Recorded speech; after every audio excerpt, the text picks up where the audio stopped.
Okay.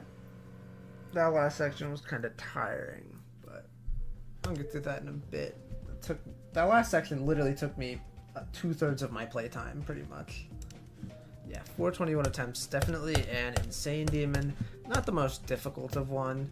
There are certain sections where it's like the beginning just grinds attempts, but yeah, is what it is. I think this is a relatively enjoyable level for the most part. I just have issues with the amount of jetpack that's used. I don't know if it's just a me thing, but I don't think jetpack and speedrun work well together. They just really don't work that well together. There's also just a few instances of pace locking that I really just felt unfair. Particularly in the last section, it's like you have this jetpack part at the end that definitely takes precision to get through, but it pace locks you right before the cube, which has a fixed pace. You can only do it so fast, anyways. And it's just like, I get why it's there for sync, but also it just doesn't feel fair because you can do the first half of the last checkpoint so much faster than the music, but you just can't progress. And like it's like either put a checkpoint or don't pace lock me. Like pace locking is kind of the cardinal sin of speedrun gameplay, and this level does that in places where it's not necessary. Again, if there's a checkpoint, then at that point it's just to sync up the gameplay, and that's not an issue. But in the middle of a section, you should never be pace locking the player. I just don't find that to be a good way to design your gameplay. Just let the player go.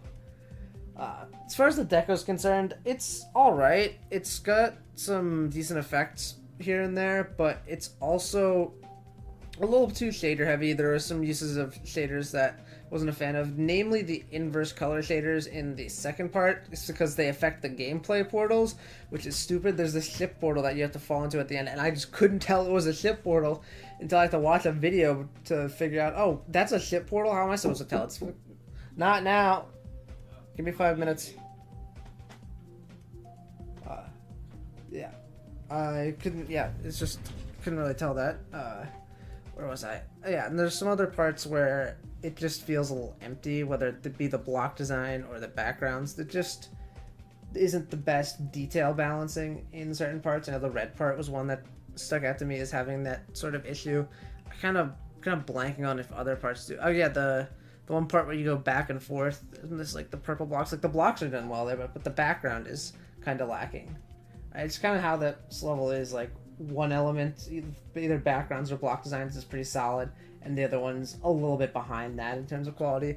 But it's still rate-worthy in my eyes. There's for sure lower quality platformers that are rated pretty consistently, so I think that a star rate was definitely fair for this level.